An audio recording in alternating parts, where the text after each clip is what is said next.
listen to me, guys. If anybody's in a big rush, and we get to run a little bit long, we just going to ease out, okay? Because I'm not gonna rush Carlos, I want him to have plenty of time. He has a great story, and it's worth hearing. Now, I don't get fascinated by very many people, and I don't get very fascinated by very many things, but when I hear a guy, I guess what excites me about Carlos is he's a businessman who's doing God's work with all he has. He's a missionary. He's not a missionary with as an evangelist, as most missionaries are, or a preacher. He's a businessman. He thinks like a businessman. He runs his ministry. It's fascinating because his business is self-supporting pretty much. He creates, because he has a business mind, everything he puts his hand to, he has a business plan to it. I'm going to build tilapia ponds around my compound. I'm going to sell millions of pounds of fish, and I'm going to feed my people. And what we like in our even the evangelical world is we like to teach people how to fish, not just feed them fish. And that's what fascinates me. He thinks like that. Everything he does. He invited me to be involved in a tech school. I mean, most churches rather go build a church. I want to build a tech school because with a tech school, we can teach people how to do jobs. And instead of feeding, they can feed themselves. And then when we teach them how to feed themselves, then we earn the right to share the gospel with them. And that lines up with Renfro Brothers' strategy. Renfro Brothers, a Christ-centered company. We earn a right to do ministry if we do it right and if we're successful. So I have to be successful. I have to establish a platform that's worth looking at. And I look for the day when people look at me and say, so why are you guys so successful? Why do your employees love working for you? What are you doing different? I earn a right.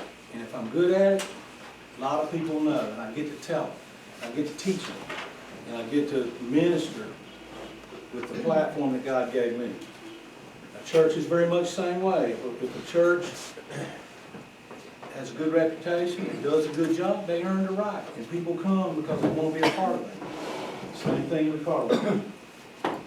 He's learned how to build an infrastructure to support ministry that God gave him a long time ago, and it's the most fascinating thing I've ever seen. Because you've got every aspect of ministry going on in one location. Changing lives, saving babies, handicap, all these things. And Carlos, you tell them about it. Thank you. Good morning. Good morning. Just keep eating like nothing has happened. And I would try to speak in a way that even though you are eating, you will pay attention. We run Hope of Life as a business of the kingdom. When I came to America, that was way back. He wasn't even thinking to come to it. That was about almost 50 years ago. All I wanted to do is to become a businessman and marry an American. I don't know why, since little. I always said, when I grow up, I'm going to marry an American girl. So my first dream became a reality when I became a businessman. Learned how to make jewelry, rings, earrings, everything. And I sell gold and silver to big chains of business, Kmart, Walmart, Sears. So that's what I learned to do. Then I married, found the girl that I wanted, the God had for me. I pray a lot, and I got the right girl. But before I met my wife, I found Jesus, the best thing that can happen to any man, any woman, any human being. Find Jesus. Even though I wasn't looking for him, I found him. And when I called him, he was there for me. So, Jesus has been in my life for over 40 years. And I learned how to make money. Business people have something in common. All the business people, they like money.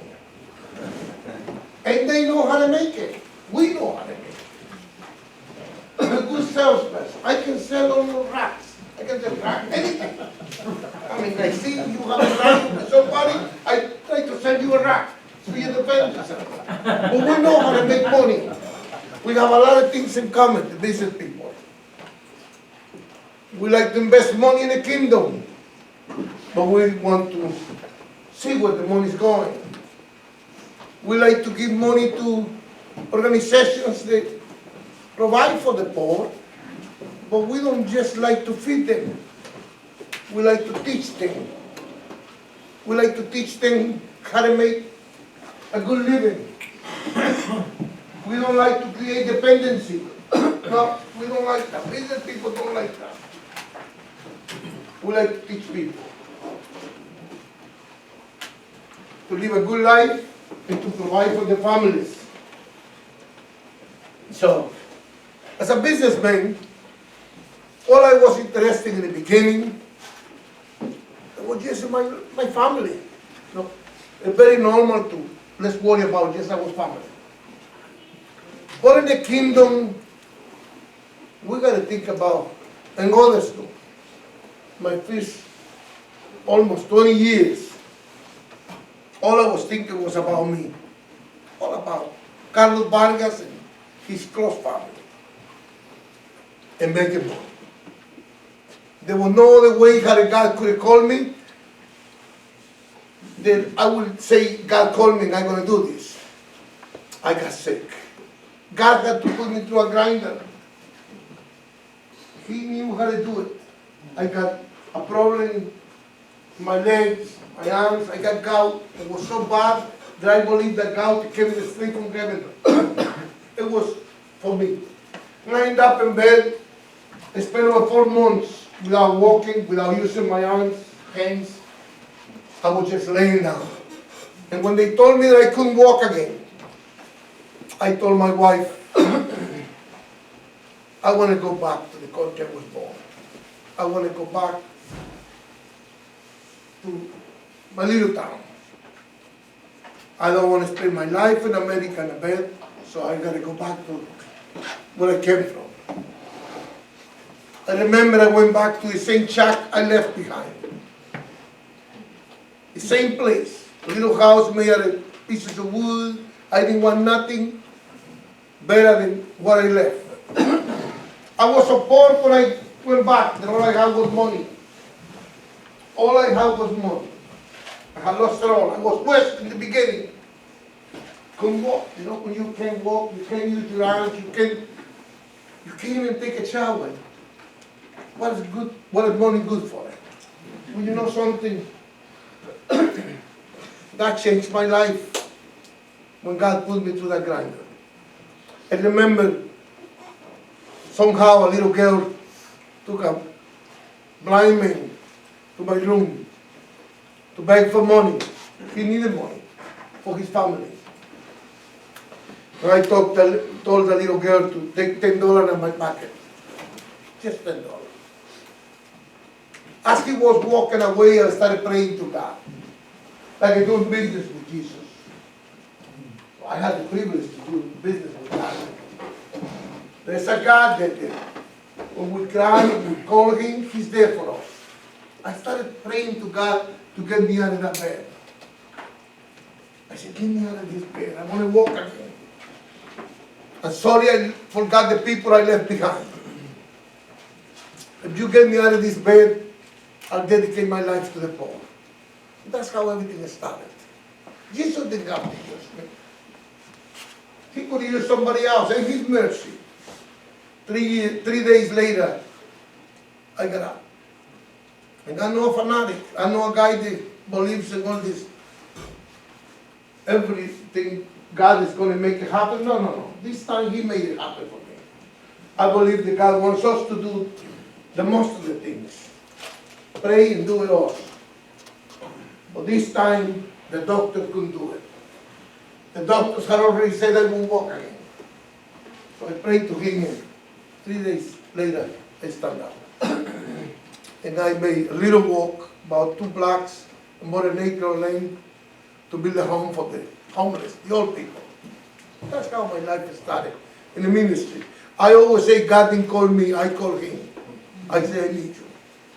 do something with me. It was like a business deal with Jesus in the beginning. It wasn't my passion. I didn't want to do this. It wasn't my passion. It was business. And God was there. Now I do it for passion. This is my life. This is why I came to earth. To help others. To make it in life. Maybe I'm not too good at preaching. I'm not too good at preaching. I'm not too good at preaching and calling people to come to the altar and telling them how to make it to heaven. I'm not too good at that. But I'm good at teaching people how to make it in earth. How to live in earth. I'm good at that. I know pastors that are good at telling people how to make it to heaven. And that's the most important thing. So everyone has got a different call. So then I say, I got to preach the gospel. If I'm not good from the altar, it's got to be a way that I can preach the gospel. Because the most important thing in every man, in every woman is the soul. It's got to make it to heaven. Then was when I started preaching the practical gospel. One of the reasons is when I was in that bed, laying down, I didn't think, I need somebody to do something. It was only God. But when you are there, many people could come and pray for you, and nothing happened. In the field, in the mission field, when somebody's crying for food, they don't want prayers. They want the real thing, the practical. They want you and me to be the hands and feet of Jesus Christ. So that's why I preach a message practical. And I'm good at that. We're good at that. The carpenters, what they get there is what they preach, practical. We let the poor see the message. Not just hear the message, see the message. Like William was saying, we earn the right to be here after we meet the physical needs. Whether it's dirty water, contaminated water, we want to bring clean water. When there is a need for a school, we want to build a school. When there is somebody crying because they're sick, we want to bring medicine. When there's a baby saying, or kid, I'm hungry, I need food. A mother crying because her child is dying because malnutrition, we're going to take the baby down to a better place, to rescue the baby. So that's the practical, the message that everybody can say. There's nothing wrong with the other message. It's very important, the other. For us that we know Jesus, and that we are believing on the blessings of the kingdom, blessings of God, we need to hear the message all the time. Or very easy we forget it, especially the business people. Very easy we might think we're good at everything. No. We need the message to hear it so we don't go the wrong way, you know. But in the mission field, when the people is dying, they prefer to see the message. I got a saying that I use in the field with the missionaries. That I prefer to see the message than hear the message in the field. Somebody's hungry. You prefer, if you was hungry, you prefer me to say, pray for you, or you prefer the plate of food? The plate of food. So that's what we're doing over there. And we thank you for everybody. I'd like to show you a little video clip. 5 minutes of working with Carpenter for Christ. I know, 5 years. I know. 6 or 5 years with microphone, that's a lot of time. I wanted to But one day he told me, Carlos, I like Guatemala, but I don't think my wife likes me, he said to me. Don't worry, she doesn't like me too. So we're both. Then my wife don't like me. So Mike, but I love you, okay? Let's see this video.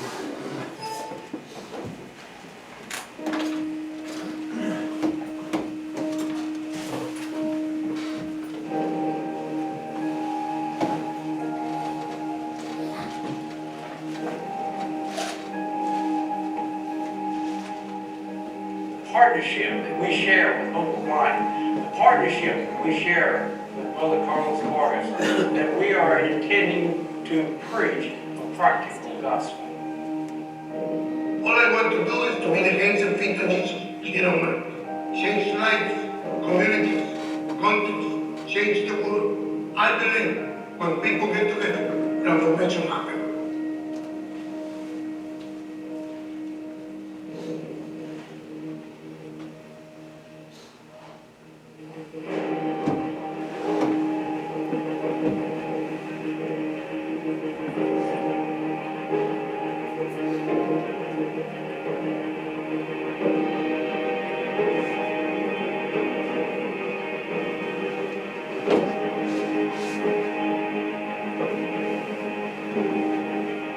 It is amazing to look back and see what we have accomplished in 6 years working together.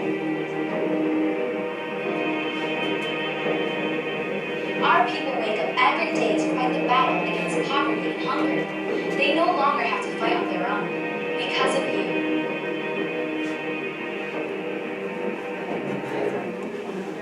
It is because of your help and passionate hearts that we have been able to provide our brothers and sisters with a better future.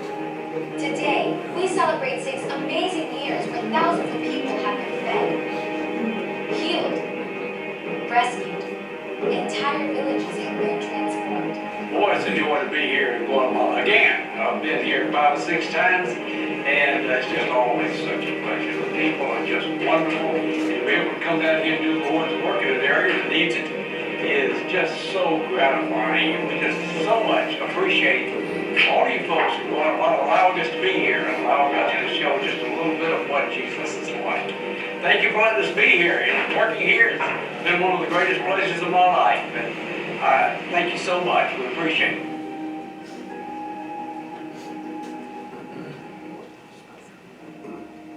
Through your help, we have become stronger. God has taught us that we can dream big, that we can overcome any challenge because He is on our side.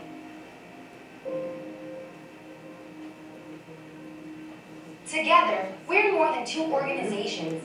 Together, we transform into a force of nature, unstoppable, undefeatable. A true force that makes its way through. A force that is laying the foundation for a better Guatemala. A force that is shaping an entire nation. In the last 3 years, we were able to rescue over 40 babies from the proceeds that we gathered from the collection of these redeemable bottles. And just as Moses used the insignificant stick,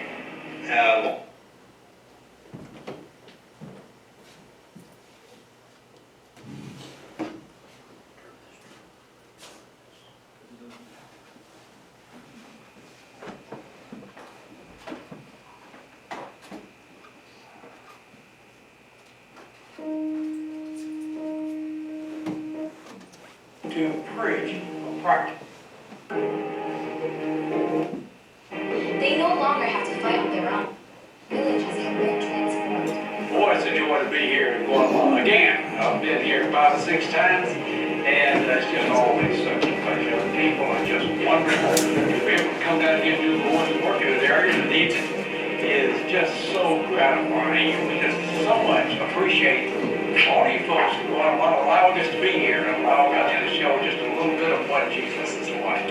Thank you for letting us be here. And working here has been one of the greatest pleasures of my life. And thank you so much. We appreciate it.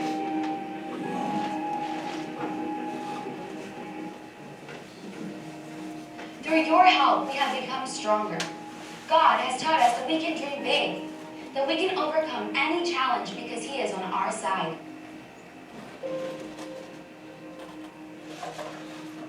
Together, we're more than 2 organizations. Together, we transform into a force of nature, unstoppable, undefeatable. A true force that makes its way through. A force that is laying the foundation for a better Guatemala. A force that is shaping an entire nation. in the last 3 years, we were able to rescue over 40 babies from the proceeds that we gathered from the collection of these redeemable bottles. And just as Moses used the insignificant stick once he listened to the Lord, he was able to do wonders with that. And I just challenge everyone, come to Guatemala and see the significant effect that you can have on the lives of so many people here.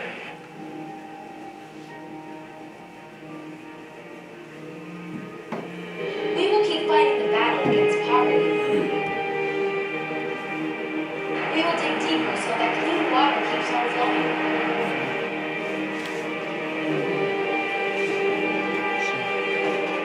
We will climb higher to the mountains to rescue babies from malnutrition.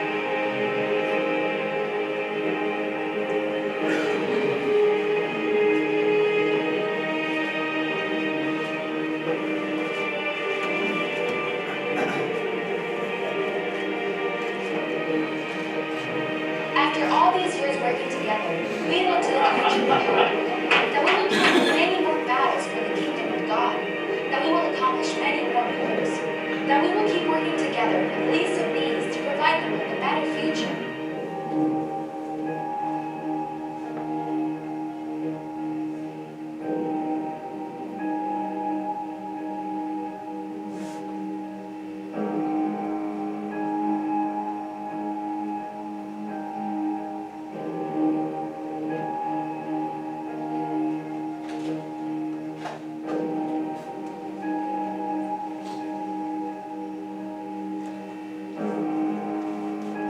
And to give Guatemala and the world hope of life.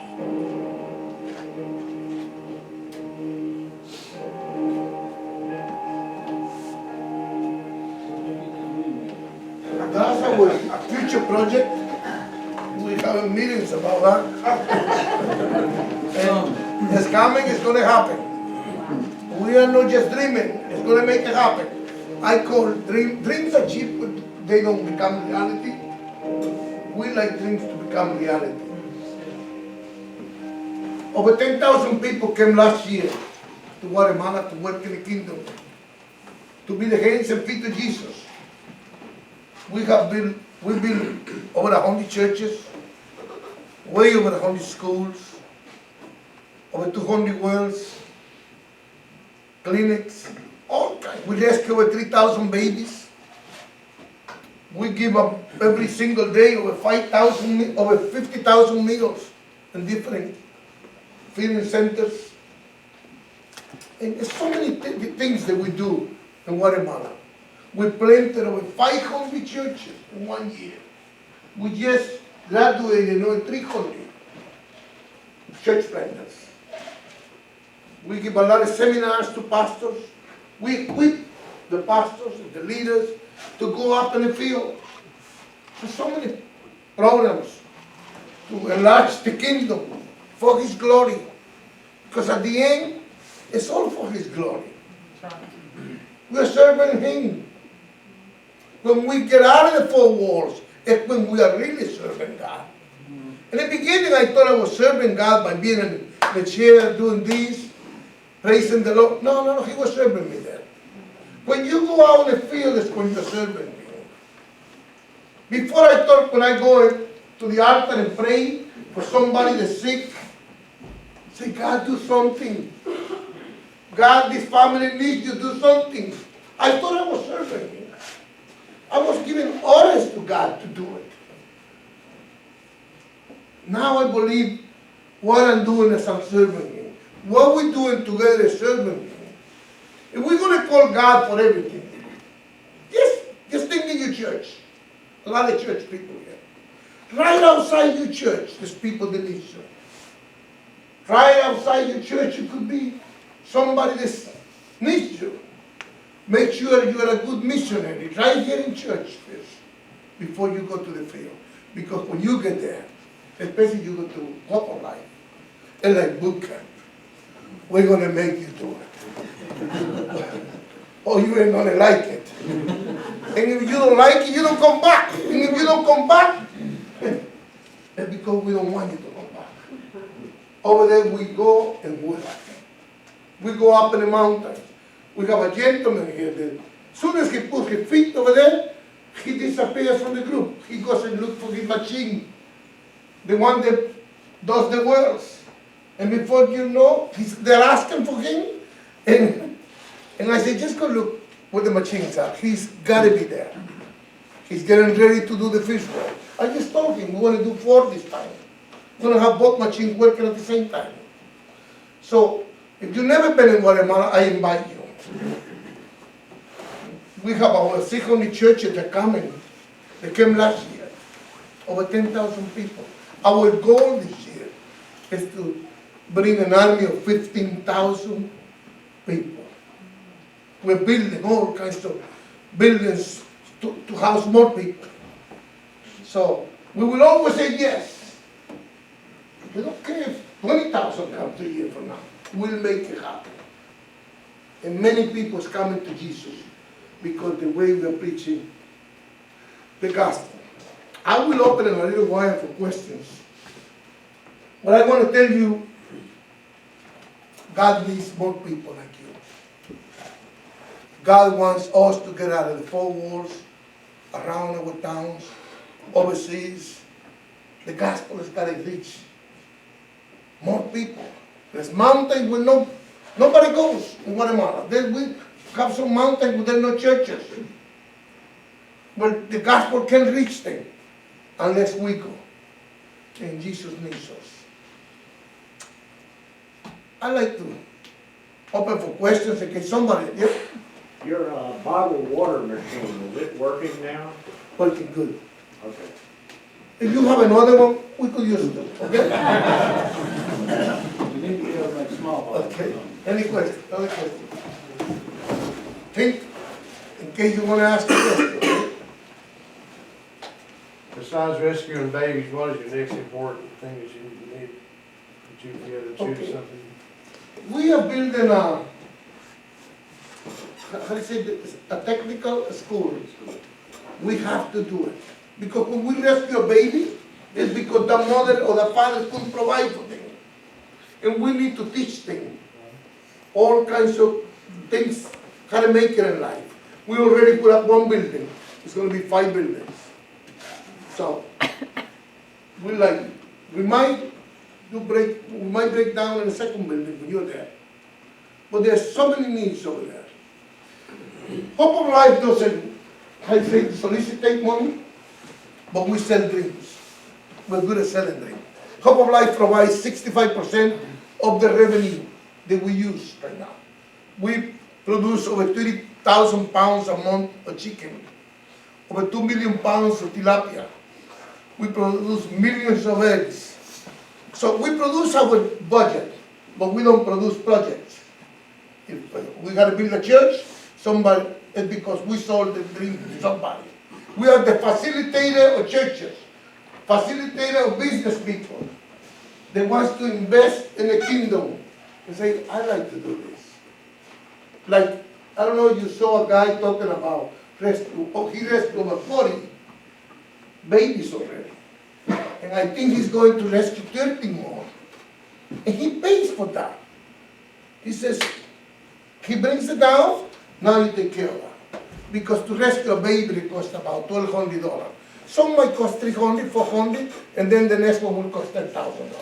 Depends how sick it is. So we become the facilitator of churches, of business, of people that wants to invest in the kingdom and do something. You have a dream, and your dream is out of the United States, and you want to make it happen. Well, I think we could help you. We could help you to make your dream become a reality in another country.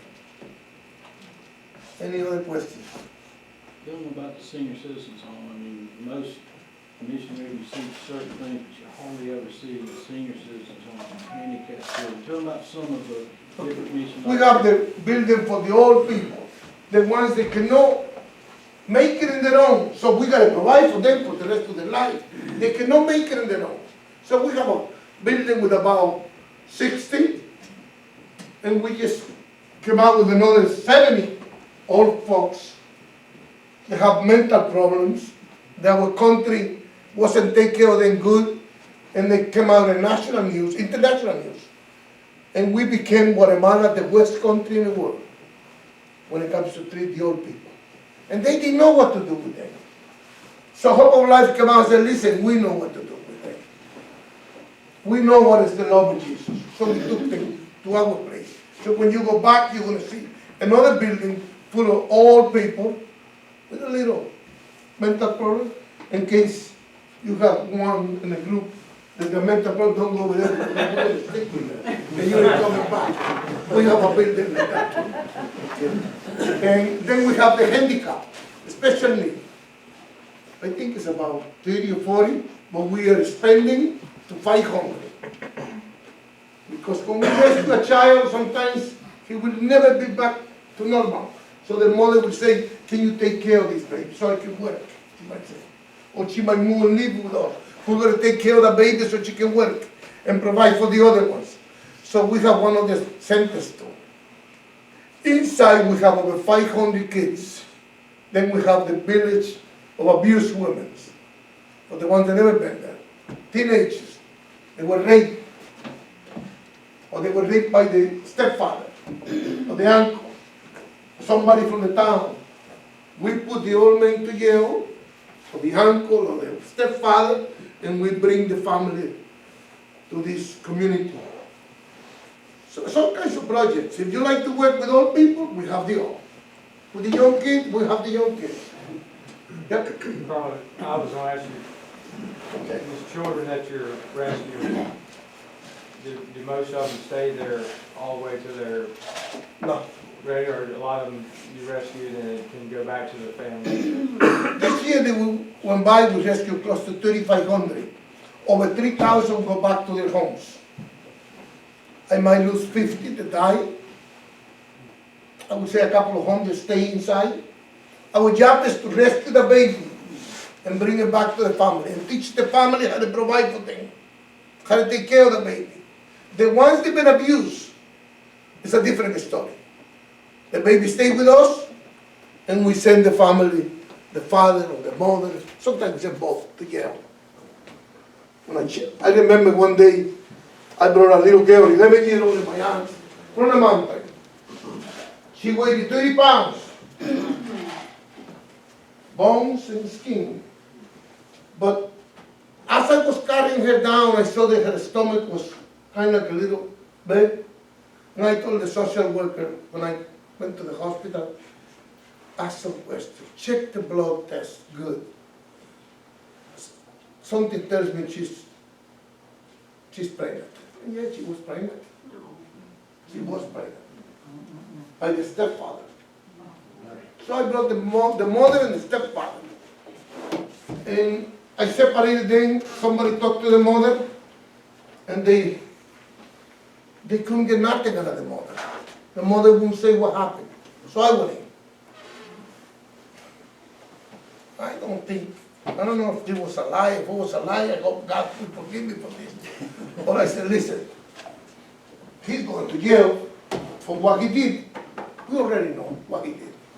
But the husband didn't tell me nothing. I said, we already know it. I think it's a liar. I think I was lying to her. But she said, oh, if he already opened his mouth, let me open mine. He's the one that has been doing this to my daughter. So I don't want to go to jail, she said. So to tell you the truth, both went to jail. And the girl had the baby in our place. And now she's got a home and going to school. And one day she'll get married. And the couple is in jail. So a lot of them, I would say a couple of hundred will never go back. Because something like that will happen. You know? Any other questions? Carlos, I understood that you were going to be trying to change the way the ordinance was managed and get it more into like a family group instead of just one or two people over a lot of children, trying to get them into where they have a lot more like a family situation. Is that working out? It's working beautiful. We already built about 20 houses. We have 5 more to go, or who knows, 10. They live as families. We find a man and a woman. They maybe only have one baby or never have babies. We interview them, then we train them, then we check the background. And we ask them if they have a call from God to do this. If they told us, yeah, God called us, we wanna do this. It's like a ministry. We give them a house with 8 kids. And they live as a family, and no more orphans. Believe me, they're different. They study together, they play together, they fight together, because brothers and sisters fight. Then it's better that way. So that project is finished, and it's just growing now. So that's a blessing from God. Any other questions I want to give you? When they get a certain age, the children that in the orphanage, what happens? They go into a transition house. It's another house, when they're 18 years old, they gotta go to that building. And we just starting to build them houses, where they're gonna go with a father and mother. And they will work the transition. They go to the university, who knows, they got a girlfriend, think to get married, and from that house we don't throw them in the street. When they leave our place, it's because they went to get married, or they went to, we have in the United States over 25 going to school.